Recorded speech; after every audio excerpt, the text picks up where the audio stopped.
The furious Chinese billionaire was storming out of the building after a failed meeting, until the janitor's 7-year-old daughter, speaking perfect Mandarin, made him freeze in complete shock.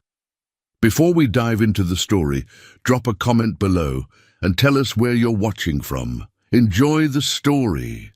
David Chen's Italian leather shoes clicked angrily against the marble floor as he stormed through the downtown Chicago office building's lobby.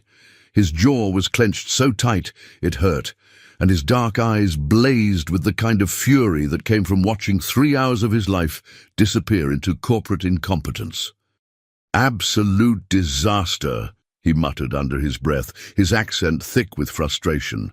The biggest real estate deal of his career, a $2 billion development project, had just crumbled because nobody in that boardroom could understand a single word he'd said to the other Chinese investors. At 35, David had built an empire that stretched from Shanghai to San Francisco. He was worth more money than some small countries, but right now he felt completely powerless. All because of a language barrier and a room full of people too proud to admit they needed help. He jabbed the elevator button repeatedly, his expensive watch catching the afternoon light. The building felt suffocating. Every second here reminded him of his failure, of the investors who'd walked away, shaking their heads, of the opportunity that had slipped through his fingers like water. "Excuse me, mister." The tiny voice came from somewhere near his elbow. David looked down, irritation flashing across his features. A little girl, maybe 7 years old, stood beside him wearing a faded yellow dress and clutching a worn stuffed rabbit. Her dark hair was pulled back in 2 neat braids, and her brown eyes held a wisdom that seemed far too old for her face. "I'm busy," David snapped, turning back to the elevator. "You look very sad," the child said softly in fluent Chinese, though her words came out as perfect English to anyone listening. David froze. His finger, poised to press the elevator button again, stopped mid-air. He turned slowly, staring down at the little girl with wide eyes. She had just spoken to him in perfect Chinese, her pronunciation flawless, her tone gentle and caring. "What did you say?" he whispered, switching to English, his voice filled with amazement. The girl smiled, a gap showing where her front tooth should be. "I said you look sad," she replied, now speaking English. "My name is Emma Rodriguez. What's yours?" David's heart was pounding. In 20 years of living in America, he'd never heard a non-Chinese child speak his native language so beautifully. Her accent was better than most of his American business partners who'd studied Chinese for years. "How do you—" he began, then caught himself. "Where did you learn to speak Chinese?" Emma's face lit up. "From cartoons," she said, continuing in Chinese, but David could hardly believe what he was hearing. "I watch them every day after school. Chinese Peppa Pig, Dragon Tales in Chinese. My daddy works here, and sometimes the people who visit speak Chinese and can't talk to the English speakers. So I thought maybe if I learned, I could help them understand each other." Something inside David's chest loosened, just a fraction. This child, this impossibly small, impossibly wise child, had learned Chinese fluently just to help people communicate. Meanwhile, he'd spent the afternoon watching grown men destroy million-dollar deals because they couldn't be bothered to try. "Your father works here?" David asked, responding in Chinese, amazed at how naturally the conversation flowed. Emma nodded enthusiastically, her Chinese as smooth as any native speaker.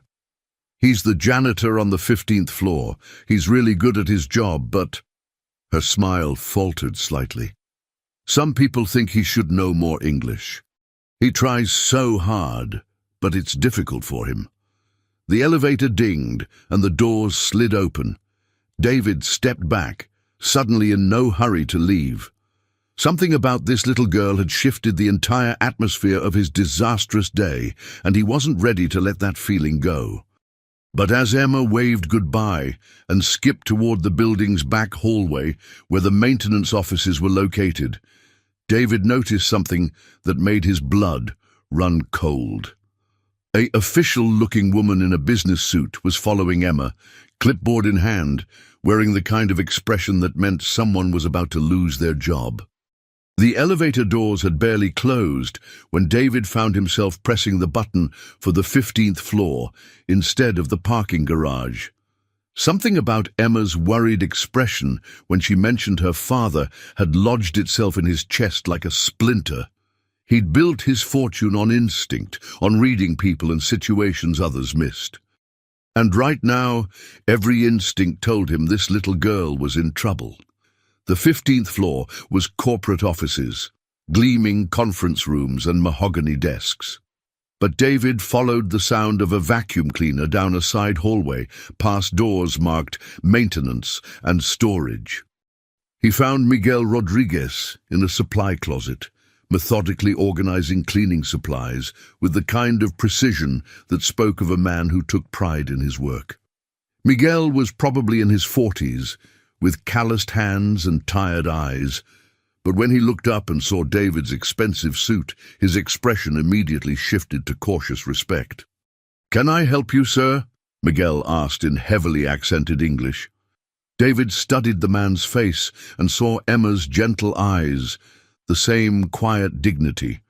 On the shelf behind Miguel sat a worn Spanish-English dictionary, its pages dog-eared from constant use. "Your daughter," David said carefully. "She speaks Chinese." Miguel's face lit up with pure pride, the exhaustion melting away. "Emma, yes, she is. How do you say, very smart girl. She watched Chinese cartoons, learned by herself. She tell me maybe someday she help people understand each other better." His smile faltered. "But my English not so good. People here, they say I should know more, should understand better when they talk fast." "How long have you worked here?" David asked. 5 years. I clean good, I work hard, I never miss day." Miguel's voice carried a quiet desperation. "But new manager, she say building need people who speak perfect English for when important visitors come. She say I make building look." He struggled for the word, unprofessional. David felt that familiar anger rising again, but this time it wasn't directed at incompetent executives. This was something deeper, more personal. Here was a man who worked twice as hard as anyone in those boardrooms upstairs, whose daughter had taught herself an entire language out of love and hope, and some bureaucrat wanted to throw it all away because of an accent. "When?" David asked quietly. "Tomorrow. They tell me tomorrow." Miguel's voice cracked slightly. "Emma, she don't know yet. I don't know how to tell her we have to move, maybe go back to my brother in Arizona, start over again." David was already reaching for his phone when footsteps echoed in the hallway. The woman in the business suit from downstairs appeared in the doorway, her clipboard clutched like a weapon. "Mr. Rodriguez," she said crisply, "I need you to sign these termination papers, and you," she turned to David with barely concealed annoyance, "shouldn't be in employee areas." But what she didn't know was that David Chen hadn't become a billionaire by backing down from fights that mattered. "Actually," David said, his voice carrying the quiet authority that had intimidated CEOs across 3 continents, "I think there's been a misunderstanding." The woman, her badge read Janet Morrison, Human Resources Director, blinked in surprise. She clearly wasn't used to being challenged, especially not by someone who had just emerged from a maintenance closet. "I'm sorry, but this is a private personnel matter," Janet said, her voice sharp. "Security will escort you out, if necessary." David pulled out his business card, the simple white rectangle that had opened doors from Manhattan to Shanghai. "David Chen, Chen International Development. I believe your company has been trying to secure Asian investors for the Morrison Tower project." Janet's face went white. The Morrison Tower, her family's legacy project, had been stalled for months because they couldn't find investors willing to commit to the billion-dollar downtown redevelopment. And David Chen wasn't just any investor. He was the investor every developer in Chicago wanted to meet. "Mr. Chen," she stammered, "I had no idea you were in the building. If you'd like to schedule a proper meeting—" "I'm here for Mr. Rodriguez," David said simply, "and I'm curious about your hiring practices." Miguel looked between them, confusion clear on his weathered face. He didn't understand the power dynamics shifting around him, but he recognized the change in Janet's demeanor. "Mr. Rodriguez is being terminated for communication deficiencies," Janet said carefully, as if walking through a minefield. "It's a business decision. Show me his performance reviews," David said. "I don't think—" "Show me." The temperature in the small space seemed to drop 10 degrees. Janet reluctantly flipped through her clipboard. "Well, his work quality is rated excellent, punctuality excellent, reliability excellent, but his English comprehension scores are irrelevant if he's never missed a day, and his work is excellent," David interrupted. "Tell me, Ms. Morrison, how many of your executives speak Spanish?" "That's not the same thing, isn't it?" David stepped closer, and Janet instinctively stepped back. "You're firing the most reliable employee you have because he struggles with a second language. While upstairs, your executives just lost a $2 billion deal because none of them bothered to learn Chinese." Miguel's eyes widened. He was beginning to understand that this stranger in the expensive suit was fighting for him, though he couldn't fathom why. "Mr. Chen," Janet said, her voice strained, "surely we can discuss this rationally." "We can," David agreed. "Here's my rational proposal. Mr. Rodriguez keeps his job, gets enrolled in English classes that the company pays for, and his daughter Emma gets hired as a part-time translator for your international meetings." "A 7-year-old? That's absurd." "That 7-year-old speaks better Chinese than anyone in your boardroom. I know because I just came from there." David's smile was razor-sharp. "And unless you want Chen International to walk away from the Morrison Tower deal permanently, I suggest you start seeing absurd as innovative." Janet's hands were trembling slightly on her clipboard. The Morrison Tower project was her family's last chance to restore their reputation in Chicago real estate. Without it, they'd lose everything. But what none of them noticed was Emma herself standing quietly in the hallway, her stuffed rabbit clutched tight against her chest, listening to every word with eyes far too old for her young face. Emma stepped into the supply closet, and the tension that had been building between the adults immediately shifted. Miguel's face crumpled with a mixture of relief and shame when he saw his daughter. "Papa," she said softly in Spanish, then switched to English for the others' benefit. "I heard what happened." David watched as this tiny girl positioned herself between her father and Janet Morrison, her chin raised with quiet determination. There was something almost regal about the way she carried herself, as if she'd been preparing for this moment her entire short life. "Emma," Miguel began, but she held up her small hand. "Mr. Chen," Emma said, turning to David with remarkable composure, "thank you for trying to help my father, but I don't think Mrs. Morrison wants our help." Janet flushed red. Being lectured by a child was bad enough, but being lectured by a child who was clearly more articulate than most adults was mortifying. "This is a business decision," Janet repeated weakly. Emma tilted her head, studying Janet with the kind of direct gaze that made adults uncomfortable. "My father cleans 20 floors every night. He fixes things that are broken. He never complains, even when people are rude to him. He learned English well enough to do his job perfectly for 5 years. She paused, her voice taking on a gentleness that somehow made her words more powerful.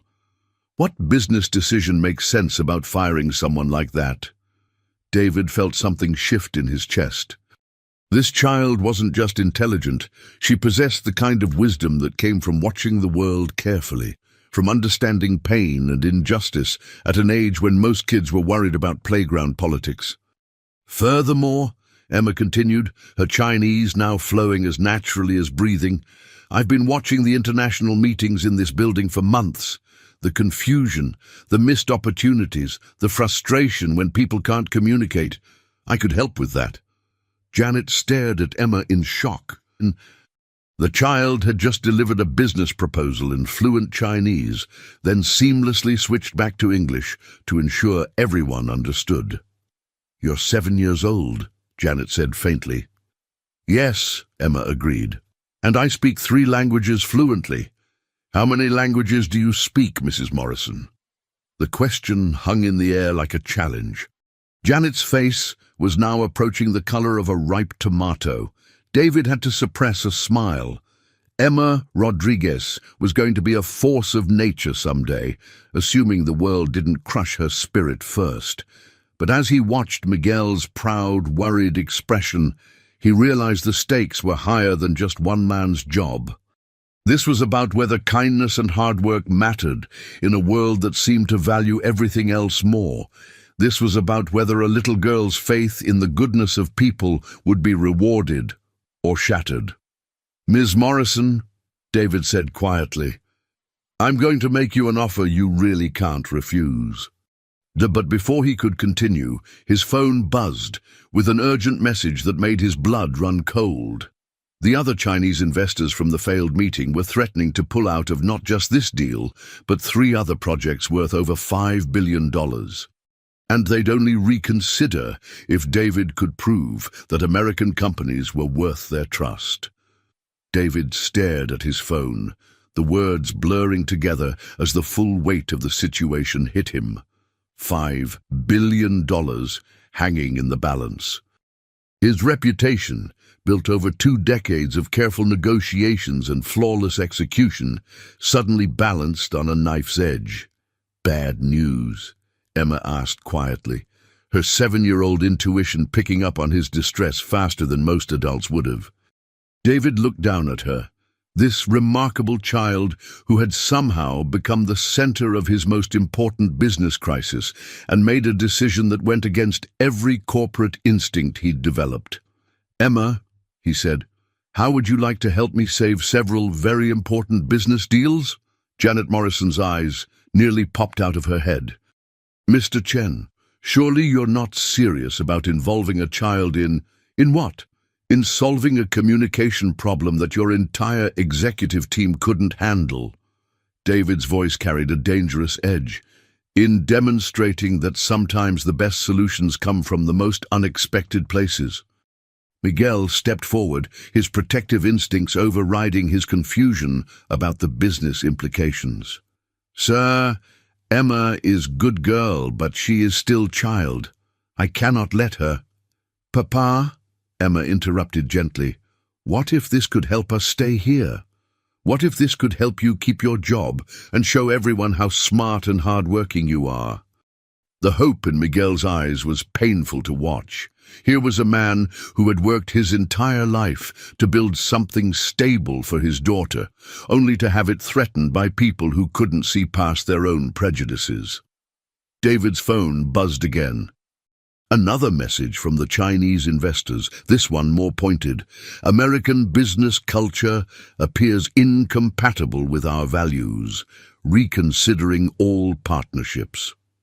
Emma, David said carefully, the businessmen I was meeting with today are very upset.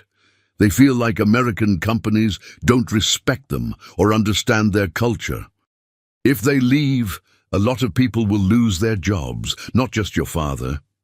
Emma's expression grew serious, her young face taking on the weight of adult concerns. What do they need to hear? That we can build bridges between our cultures. That communication is possible when people try hard enough.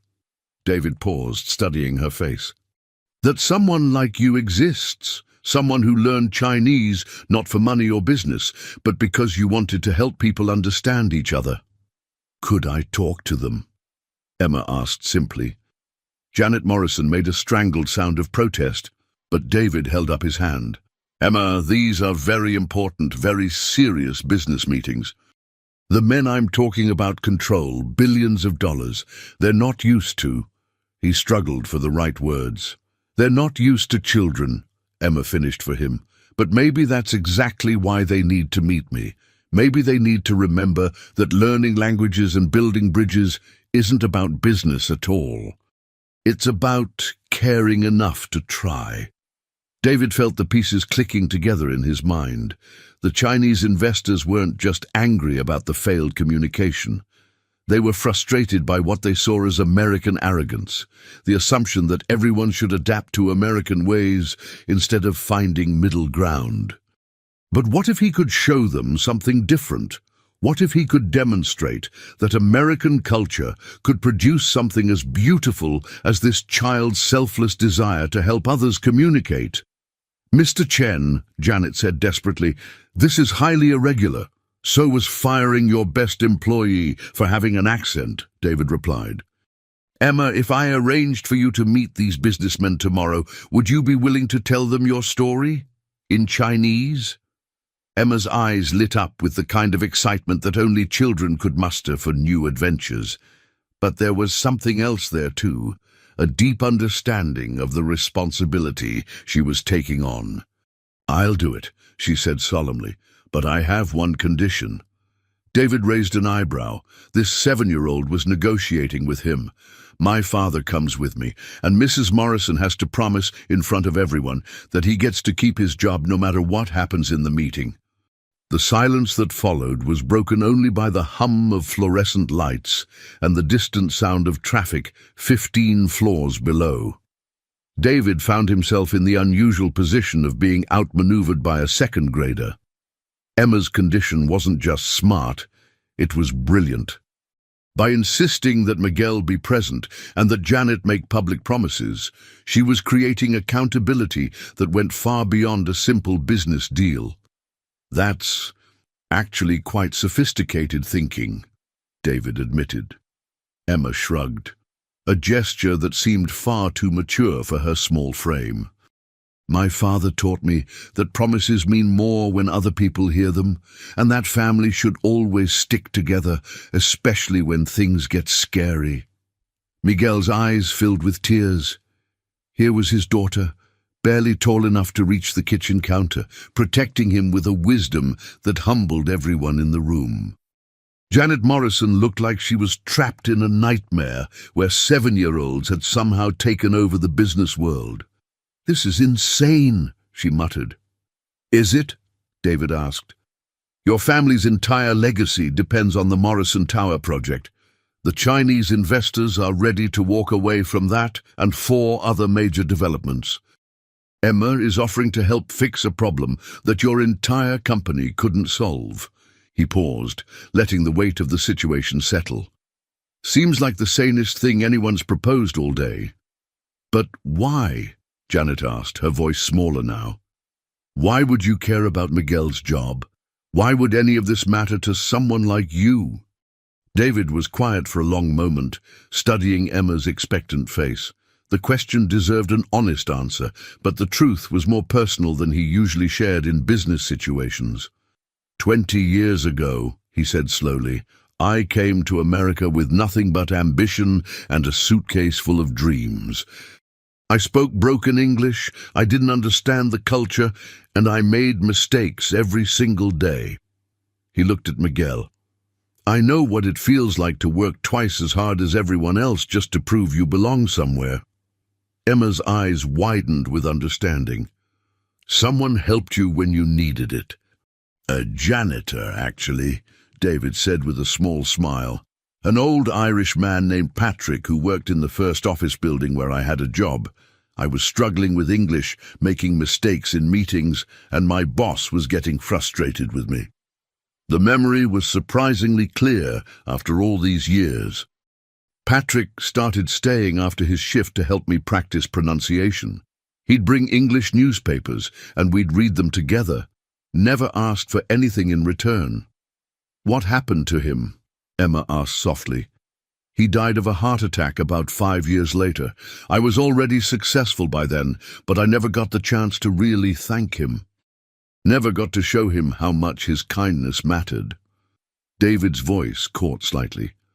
"When I saw you today, Emma, speaking Chinese just because you wanted to help people communicate.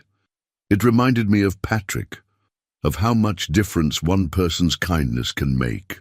The supply closet had gone completely silent. Even Janet Morrison seemed affected by the story, her clipboard forgotten at her side. "So you see," David continued, "this isn't just about business deals or building projects. This is about whether we're the kind of people who help each other or the kind who look for reasons to tear each other down." Emma stepped forward and without hesitation took David's hand in her small one. "Patrick would be proud of who you became," she said simply. David felt something break open in his chest, a wall he'd built around his heart during decades of ruthless business negotiations. This child saw straight through to the lonely immigrant he'd once been, to the part of him that still remembered what it felt like to be dismissed and underestimated. "Emma," he said gently, "I need to ask you something important. Learning Chinese from cartoons is impressive, but tomorrow's meeting will be very formal, very serious. Are you sure you're ready for that kind of pressure?"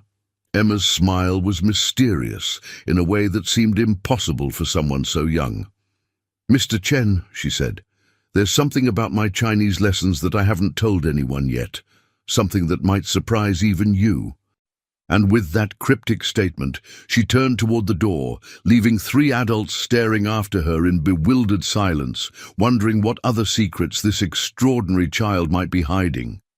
That evening, David found himself in the most unlikely place he'd been in years, sitting at a small formica table in Miguel and Emma's modest apartment, sharing tamales that tasted better than any meal he'd had in a 5-star restaurant. The apartment was tiny but immaculate, filled with Emma's artwork, taped to the refrigerator, and Miguel's carefully tended plants on every windowsill. It was the kind of home that spoke of love, making up for what money couldn't provide. "So," David said, watching Emma carefully organize her Chinese workbooks on the coffee table, "what's this surprise you mentioned?" Emma glanced at her father, who nodded encouragingly, despite not understanding the conversation that was happening in Chinese. "I didn't just learn Chinese from cartoons," Emma said, her voice taking on a gravity that seemed impossible from someone so small. "My teacher at school noticed I was picking up languages really quickly. She arranged for me to have video calls with a Chinese university professor twice a week for the past year." David nearly choked on his water. "A university professor, Professor Li Wei, at Beijing University. She specializes in business Chinese and cultural communication." Emma pulled out a tablet that looked far too sophisticated for a 7-year-old. "She's been teaching me formal business language, proper etiquette for meetings, and the cultural nuances that most Americans miss when they're trying to work with Chinese companies." David stared at the screen as Emma showed him video call logs, homework assignments written in complex Chinese characters, and certification documents that would have impressed graduate students. "Emma," David said slowly, "you're not just fluent in Chinese. You're formally trained in international business communication. And Professor Lee says I have a gift for understanding how different cultures think about respect and relationships in business settings." Emma's cheeks flushed pink with pride. "She says most failed international deals happen because people focus on money instead of trust." Miguel watched his daughter with obvious pride, even though he couldn't follow the technical details of what she was explaining. But David was beginning to understand that Emma wasn't just a remarkable child. She was possibly the most qualified person in Chicago to facilitate Chinese-American business relations. "Why didn't you mention this before?" David asked. Emma's expression grew thoughtful. "Because people already think I'm weird for learning Chinese. If they knew I was studying business culture too, they'd probably think I was some kind of, what's the word, freak." "Emma," David said gently, "what you've accomplished is extraordinary." Tomorrow isn't just about saving my deals or your father's job. You could actually help change how international business gets done in this city. But what if I mess up? Emma asked. And for the first time, David heard the uncertainty of a scared little girl beneath all that remarkable competence. What if the investors think I'm just a silly American kid playing dress-up? Miguel didn't need to understand Chinese to recognize his daughter's moment of doubt. He moved to sit beside her, wrapping his work-worn hands around her small ones. "Mija," he said softly in Spanish, "you have spent your whole life building bridges between people. Tomorrow, you just build one more bridge. But remember, you're not responsible for whether people choose to cross it." Emma translated for David, and he felt his respect for Miguel deepen even further. This man, who struggled with English but understood human nature perfectly, had just given his daughter the most important business advice David had ever heard. "Your father is right," David said. "Emma, I've been in business for 20 years, and I've never met anyone, adult or child, who understands what you understand about bringing people together." Emma's smile was radiant, but David could see the weight of responsibility settling on her young shoulders. Tomorrow would either prove that kindness and cultural understanding could triumph over prejudice and corporate politics, or it would crush the spirit of the most remarkable child he'd ever met. Neither of them noticed Miguel quietly making a phone call in the kitchen, speaking rapid Spanish to someone who seemed very interested in what would happen at tomorrow's meeting. The Morrison Tower conference room had been transformed overnight.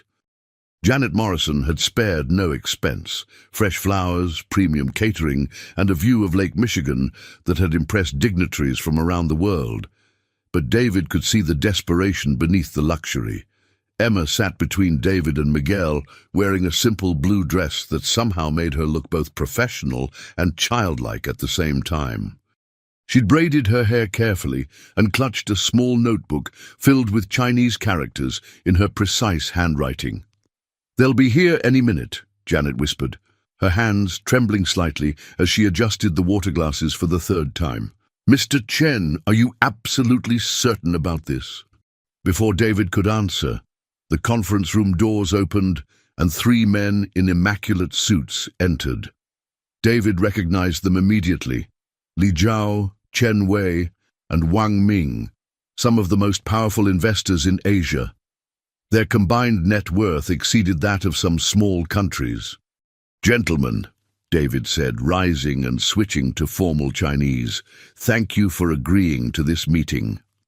Li Jiao, the eldest and most traditional of the 3, nodded curtly. His eyes swept the room and stopped abruptly when they landed on Emma. The confusion on his face was unmistakable. "Mr. Chen," Li Jiao said in heavily accented English, clearly making an effort to include the others present. "We agreed to this meeting out of respect for our long relationship, but I must ask, why is there a child present at a business discussion?" David felt Emma tense beside him. This was the moment that would determine everything. "Mr. Li," David said carefully, "I'd like you to meet Emma Rodriguez. She has something to say that I believe will change your perspective on American business culture." Li Jiao's expression remained skeptical, but his natural politeness prevented him from being overtly dismissive. "Very well." Emma stood up, her small frame dwarfed by the massive conference table, but her voice was steady and clear as she began speaking in flawless Chinese. "Honorable gentlemen," she said, using the most formal address patterns, "my name is Emma Rodriguez. I am 7 years old, and I learned Chinese because I wanted to help people understand each other better." The 3 investors exchanged glances of surprise. Emma's pronunciation was perfect, her tone appropriately respectful, and her word choice showed sophisticated understanding of business formality. "I know you are frustrated with American companies," Emma continued, her Chinese flowing like poetry. "You feel that we do not respect your culture or understand the importance of relationships in business. You are right to feel this way. Li Zhao leaned forward, clearly intrigued despite himself. But I want to tell you about my father, Emma said, gesturing to Miguel, who sat proudly despite not understanding the words. He is a janitor in this building. He works harder than anyone I know, but some people want to fire him because his English is not perfect. They judge him without seeing his heart or his dedication. Chen Wei, the youngest of the investors, was watching Emma with growing fascination. You gentlemen are being judged the same way, Emma said with startling directness. People see your accents, your different business customs, and they assume you are difficult to work with. They do not take time to understand that your way of doing business, building trust first, respecting relationships, is actually better than the American way of rushing to sign contracts. The room had gone completely silent. David realized that Emma wasn't just translating or facilitating, she was delivering a cultural critique that cut straight to the heart of why international business so often failed. Mr. Chen brought me here, not because I am clever for a child, Emma continued, but because I represent something he hopes America can become. A place where people learn about each other not for profit, but because understanding each other makes us all better. Li Zhao set down his pen and fixed Emma with an intense stare. Child, he said in Chinese, those are beautiful words. But words are easy. How do we know this is more than performance? Emma's response would determine whether $5 billion in development projects lived or died. But what she said next shocked everyone in the room, including David. Mr. Li, Emma said, her 7-year-old voice carrying a weight that seemed impossible, you want to know if this is performance? Then let me tell you something I have never told anyone, not even my father. David felt his heart rate spike. Emma was going off script, venturing into territory they hadn't discussed. When I started learning Chinese, it wasn't just because I wanted to help people communicate. It was because I was tired of watching my father come home sad every day, tired of seeing him practice English words in the mirror, trying to get rid of his accent so people would respect him. Miguel's face crumpled as Emma translated her words into Spanish for his benefit. He had never known that his daughter had witnessed his private struggles. I thought that if I could learn Chinese perfectly, maybe I could show people that learning languages is about love, not just business. Maybe I could prove that someone with an accent, like my father, like Mr. Chen, like all of you, can be the smartest person in the room. Li Zhao's stern expression was beginning to soften. But what I learned, Emma continued, is that the problem isn't language at all. The problem is that people are afraid of what they don't understand. And instead of admitting they're afraid, they decide that different is wrong. She turned to Janet Morrison, who had been sitting in stunned silence. Mrs. Morrison, you wanted to fire my father because you were afraid that important visitors would think less of your company if they heard his accent. You were afraid that being different meant being inferior. Janet's face was flushed, but she didn't argue. Emma turned back to the Chinese investors. And you gentlemen are afraid that American companies will never respect your culture enough to build real partnerships. You're afraid that we see you as sources of money instead of as people with wisdom and values. Chen Wei leaned back in his chair, a slow smile spreading across his face. This child, he said in Chinese, understands more about international business than most of the consultants we've hired. But fear, Emma said, her voice growing stronger, is just love that doesn't know where to go. My father's fear comes from loving me enough to want to provide for me. Your fear comes from loving your culture enough to want it respected. Mrs. Morrison's fear comes from loving her family's legacy enough to want to protect it. The room was so quiet that the only sound was the distant hum of Chicago traffic 15 floors below. So instead of being afraid of each other, Emma said, what if we love each other? What if we build businesses the way my father cleans this building, with care, with pride, with attention to every detail because it matters to people we care about? Li Zhao stood up slowly and walked around the conference table to where Emma sat.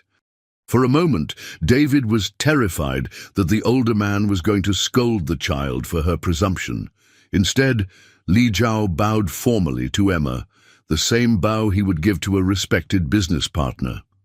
"Young lady," he said in Chinese, "you have taught me something today. You have reminded me why I went into business in the first place, not for money, but to build something meaningful." He turned to David. "Mr. Chen, we are prepared to move forward with all 5 development projects, but we have conditions." David held his breath. "Emma Rodriguez must be our official cultural liaison for all Chinese partnerships. And Miguel Rodriguez must be promoted to head of facilities management for the Morrison Tower project." Janet Morrison nearly fell out of her chair, but Li Zhao wasn't finished. "Furthermore, we want to establish a scholarship program for children like Emma, children who understand that learning about other cultures is an act of love, not just business strategy." Emma's eyes filled with tears of joy, but before anyone could celebrate, David's phone buzzed with an urgent message that made his blood run cold. Someone had been recording their meeting, and the video was already going viral. David stared at his phone in horror as the video clip spread across social media platforms faster than he could track. Someone had live-streamed Emma's speech, and now millions of people were watching a 7-year-old girl deliver the most profound critique of corporate culture that the internet had ever seen. 50,000 shares in the first 10 minutes, David muttered, refreshing the screen obsessively. 100,000, 200,000. "Is that good or bad?" Emma asked, though her face suggested she already knew the answer. Li Zhao was also checking his phone, his expression grave. "My colleagues in Beijing are calling. This video has reached China already. People are asking if this is real or some kind of publicity stunt." The conference room had transformed from a space of triumph to one of crisis management. Janet Morrison looked like she was having a panic attack. Miguel was trying to understand why everyone had suddenly become so tense, and the other Chinese investors were fielding rapid-fire phone calls in Mandarin. "How did this happen?" David demanded. "Who was recording?" Janet's face went pale. "The building has security cameras in all conference rooms. They're supposed to be for insurance purposes only, but—" She trailed off, looking sick. "But what?" David's voice was dangerously quiet. "But my nephew works in security. He's always looking for content for his social media channels. He must have seen Emma speaking Chinese and thought it would go viral." David felt the familiar rage building, but this time it was different. This wasn't about business deals or corporate incompetence. This was about a child's privacy being violated, her remarkable moment being turned into internet entertainment. "Mr. Chen," Li Zhao said quietly, "this changes everything. If people think this was staged, if they believe we were using a child as a marketing tool, our reputations will be destroyed," Chen Wei finished, "and Emma will be at the center of a media storm that could follow her for the rest of her life." Emma, who had been listening to the Chinese conversation with growing understanding, stood up suddenly. "Stop!" she said firmly, her voice cutting through the adult panic. "Everyone just stop!" The room fell silent. "You're all acting like this is some terrible disaster," Emma said, looking around the table with the kind of clear-eyed assessment that adults rarely possessed. "But maybe it's not." "Emma," David said gently, "people on the internet can be very cruel. They might say things about you that will hurt." "They might," Emma agreed. "But they might also hear something that changes how they think about people who are different from them." She walked to the window overlooking downtown Chicago, her small figure silhouetted against the sprawling city. My teacher told me once that courage isn't about not being scared. It's about doing the right thing, even when you are scared. Emma turned back to face the room. I'm scared that people will be mean to me and my father, but I'm more scared of what happens if we hide. Miguel, who had been quietly listening to Emma translate the conversation, stood up and moved to his daughter's side. Mia, he said softly, you do not have to carry this burden. You are just a little girl. Emma took her father's hand. Papa, yesterday you were going to lose your job because people couldn't see past your accent to your heart. Today, these important businessmen want to give you a promotion because someone finally helped them understand who you really are. Geez, she looked around the room, her gaze settling on each adult in turn. If my words can travel around the world, maybe they can help other children who feel different. Maybe they can help other parents who work hard but don't get respect. Maybe they can help other business people remember that making money isn't the same as making meaning. Li Zhao was staring at Emma with something approaching awe. This child, he said slowly, is either going to change the world or be destroyed by it. David's phone buzzed again. This time, the message was from the mayor of Chicago, requesting an immediate meeting about the Chinese girl who's making international headlines.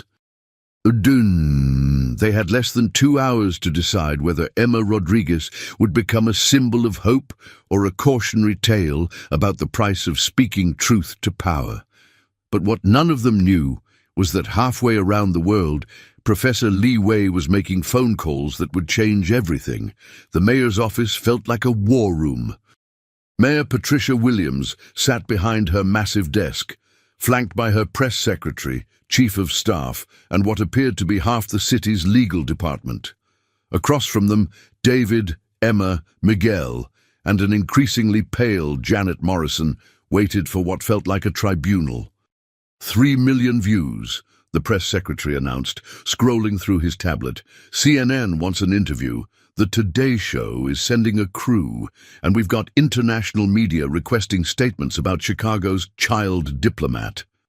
Mayor Williams, a shrewd woman in her 60s who'd navigated Chicago politics for decades, studied Emma with the kind of calculating gaze usually reserved for budget negotiations. Miss Rodriguez, she said carefully, do you understand what's happening right now? Emma nodded solemnly. People are watching me because they've never seen a kid like me before. Some of them think it's nice, and some of them think it's wrong. And what do you think? The mayor asked. Emma was quiet for a long moment, and David could see her processing thoughts far too complex for someone her age. I think, Emma said slowly, that people are hungry for something real. They're tired of watching grown-ups fight about everything and never fix anything. They want to believe that understanding each other is possible. The mayor's press secretary leaned forward. Emma, there are people saying this was all fake, that your father and Mr. Chen paid you to memorize a speech to manipulate the Chinese investors. Miguel's face darkened with anger, but Emma put a calming hand on his arm. Do you want to see my homework? Emma asked simply. She pulled out her tablet and showed them months of video calls with Professor Li Wei, handwritten Chinese characters, cultural studies assignments that would challenge college students. This is a year's worth of work, the chief of staff said, examining the documents. She's been studying advanced Chinese business culture for 12 months. Because I wanted to help people, Emma said, not because anyone paid me or told me to.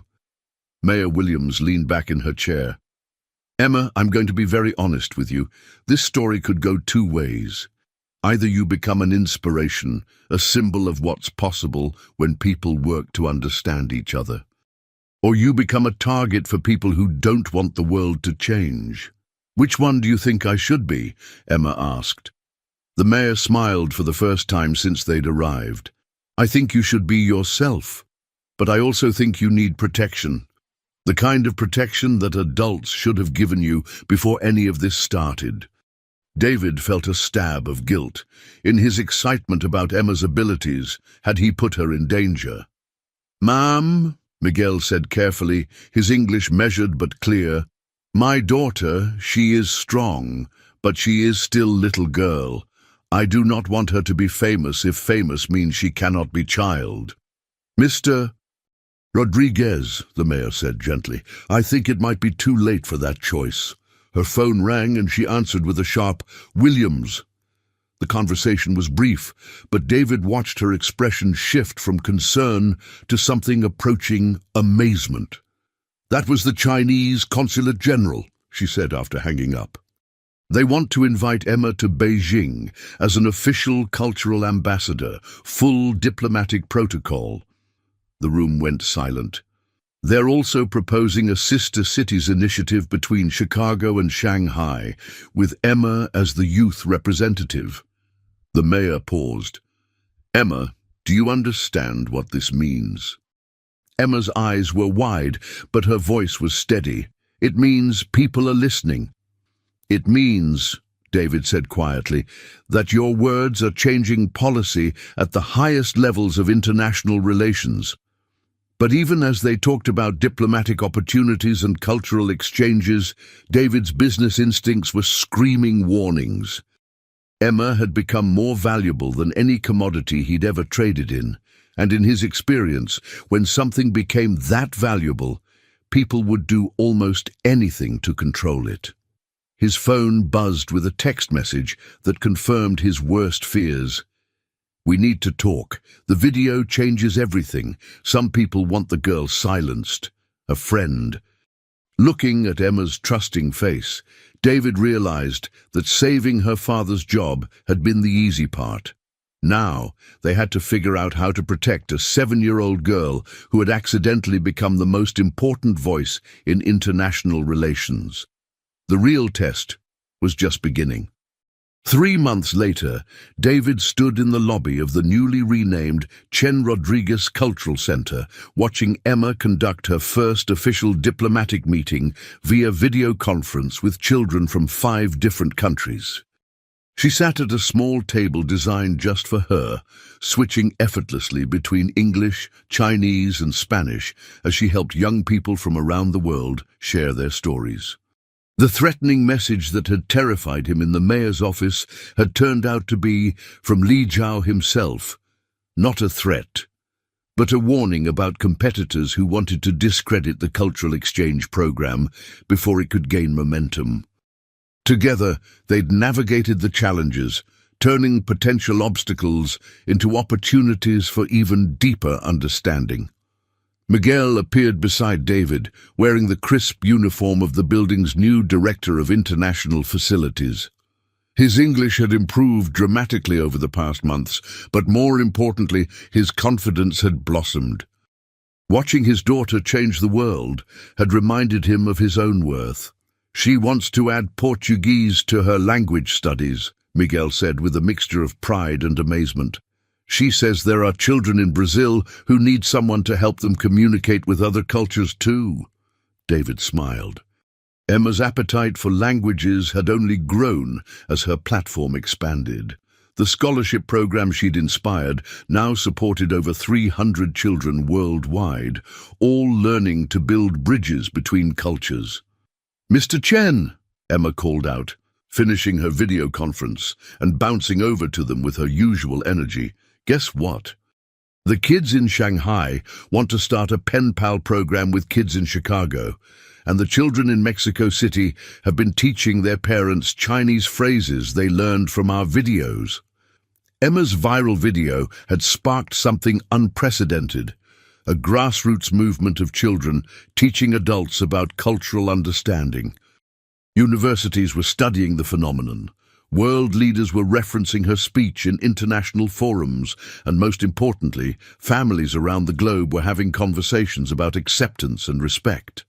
"There's something else," Emma said, her expression growing more serious. "Professor Li Wei called today. She's retiring from Beijing University." David felt a pang of concern. Professor Lee had been Emma's anchor throughout this journey, the academic credential that legitimized her remarkable abilities. But, Emma continued, her face brightening, she's moving to Chicago. She wants to start a new program here, the International Children's Language Institute. She says Emma needs to be around other children who understand what it means to love learning about other cultures. David felt a familiar tightness in his chest, but this time it was joy rather than anxiety. Everything was falling into place in ways he could never have planned.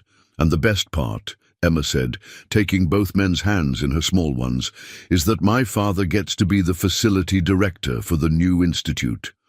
Professor Lee says the building will need someone who understands that taking care of a place is about taking care of the people in it. Miguel's eyes filled with tears. 6 months ago, he'd been facing unemployment because of his accent. Now he was being entrusted with managing an international education facility that would serve children from around the world. As they stood together in the lobby, David thought about Patrick, the Irish janitor who had changed his life decades ago. Patrick had shown him that kindness didn't require recognition or reward. It just required seeing someone who needed help and choosing to act. Emma had done something even more remarkable. She had shown the world that understanding each other wasn't just possible, it was joyful. Her infectious enthusiasm for learning about other cultures had reminded millions of people that their differences were treasures to be shared, not barriers to be feared. "Mr. Chen," Emma said suddenly, "I have one more surprise." She led them to a newly installed plaque near the building's entrance. It read, "In memory of Patrick O'Sullivan, who taught us that kindness plants seeds that grow into bridges. The Chen Rodriguez Cultural Center, where differences become gifts." David's vision blurred with unexpected tears. Somehow Emma had learned about Patrick and found a way to honor the man whose simple acts of kindness had started a chain reaction that led to this moment. "How did you?" David began. "I asked around," Emma said simply. Old-timers in the building remembered him. They said he was always helping people, always making everyone feel welcome. I thought he should be part of our story too. As David traced Patrick's name with his finger, he realized that Emma hadn't just solved a business problem or saved her father's job. She had reminded an entire world that love was the most powerful force for change, whether it came from an Irish janitor helping a struggling immigrant, a Chinese billionaire fighting for justice, or a 7-year-old girl who learned languages because she wanted to help people understand each other. The setting sun cast long shadows across the lobby floor, and in that golden light, David could see the bridge that love had built, stretching not just between cultures and languages, but between past and future, between fear and hope, between the world as it was and the world as it could be. Emma Rodriguez had taught them all that sometimes the most profound revolutions begin with the smallest acts of love. And in a city known for its towering architecture, the most important bridge they'd ever built was made not of steel and stone, but of understanding, compassion, and the unshakable belief that every voice, no matter how small, has the power to change everything.